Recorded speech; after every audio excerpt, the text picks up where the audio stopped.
Hello, Marvelites! Welcome back. You are watching Marvel's Pull List, and I'm Ryan, a.k.a. Agent M. And I'm Tucker Markus. And every week, we read all the new Marvel comics that come out. We pick a couple. We tell you why we're so hyped about them with a topic. Now, Tucker, what is our topic this week? This week, we're embracing the darkness. Ooh, I love the darkness. Yeah, it's all about the gritty side of the Marvel Universe, about mysteries, about that fantastic angle on everything. And we're starting with a book that's title says it all.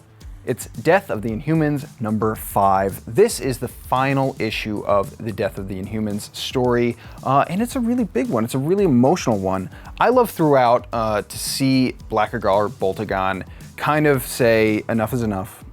He doesn't know if this is going to be the end for him, for the royal family, for everything that he knows and loves, but he is going out with a bang. And to see him, though, communicate with everyone just with these little hand gestures, while all the while we feel it with him. We have the emotion. We can see it and feel it all.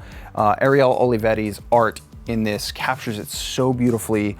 One thing is certain, and that's everything has changed for them now, because this has been such a huge ordeal for them. Yeah, and even in a book like this, which is very dark and there's a lot that you're dealing with, there's also moments in there of humor and lightness and elements of hope and fun, similar to in the pages of Deadpool number 6. And this issue, got to give a shout out, this cover by Nick Klein, Deadpool walking around with a cloud of darkness above his head. And that is the feeling of this issue.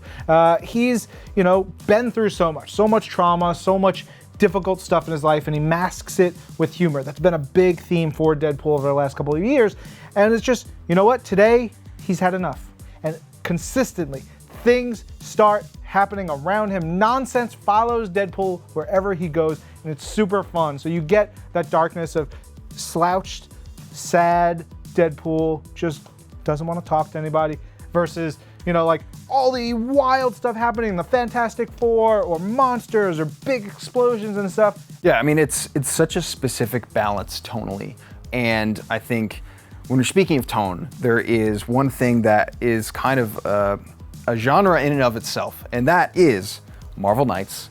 And this is Marvel Knights number 1. We are celebrating the 20th anniversary of Marvel Knights, and we are kicking off a new Marvel Knights story right here. Matt Murdock is our entryway into this tale, and he doesn't know who he is, he doesn't know where he is, he doesn't know what's happening around him, and then everything turns and people don't know who he is or where he is or what he's doing, and we're kind of on this strange journey with him all along. We're getting to see those familiar Marvel Knights faces. We see a little Frank Castle, we see a little Wilson Fisk, but all along we're unraveling this strange mystery, and it's going to be really, really interesting to see what's even happening here. We've got the mystery going on there, and there's also a bunch of mysteries that we're unraveling in the pages of Immortal Hulk here with number 8. It's just so good, and it is dark and weird. Look, Hulk is in jars. His head is in a jar, and his heart's over here, and it's all kinds of stuff. There's this evil science group that is they've captured Hulk, and they've been cutting him into pieces. And you see these gnarly scenes of this evil scientist like hacking through Hulk's heart. But when you think that they've got everything locked down, you just see Hulk smile, and you know something else is afoot. It is so cool and creepy and weird. I love it. Yeah, for me, this book is like towing the line into myth, and this issue just blew me away. Yeah, so good. Now, if you want to learn more about why we talk about the body horror of this issue, some other comics, you want to hear about Spider-Geddon, and so much more, you're going to have to check out Marvel's Pull List, the podcast version, on Marvel.com or wherever you get your podcasts. And we'll be back with another episode next week. I'm Ryan. And I'm Tucker. And this is Marvel, your universe.